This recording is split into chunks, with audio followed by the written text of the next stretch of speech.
What's up everyone, it's Ronin, and welcome to day 2 of my producer quick tips series. And today we're going to be going over knowing your compression. So basically, why do we use compression? Essentially, you're taking parts of audio that are extremely quiet or parts of audio that are extremely loud and essentially bringing them together into one unified volume. You're essentially kind of flatlining the audio to keep it in a very nice listening level.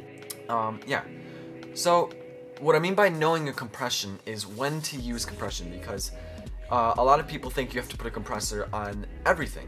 Everything has to be compressed, and this isn't true, because you will notice in instruments like this piano I have up on the screen here, thinking about a piano, it's a very dynamic instrument.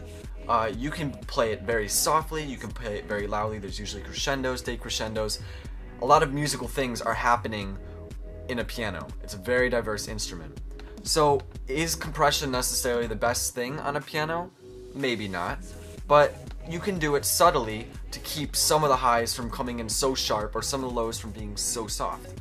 So I'll show you that with one of Ableton's small compressors here that they have, the acoustic compressor. It's a preset right in their compression section. It's very nice.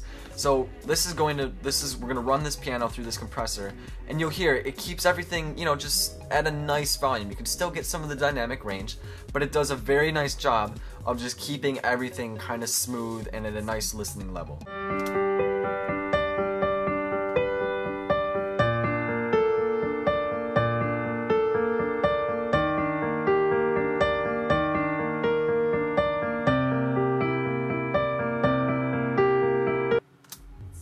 Right? Now, on the flip side, if we jump over to this compressor that I've created, it's one of my own presets. You can actually download it at my Facebook page. It's my Ronin power compressor, I call it, because it's literally just pushing the audio that runs through it as hard as it physically can and flatlines it to the extreme.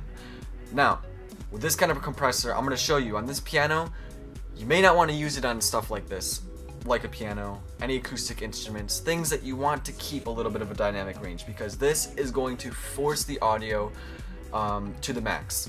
It's just going to push it as hard as it can and keep it in one solid, kind of like a brick, if you picture a brick. Right, so normally when would we want to use this? Maybe on a synth line, a lead synth.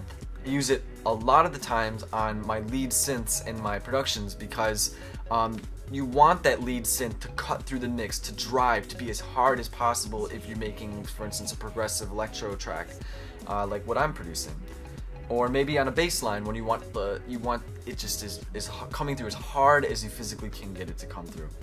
So let's just put it on this piano for fun, and you'll hear why maybe you don't want to use it on a piano. It's just gonna kind of push it a little too much.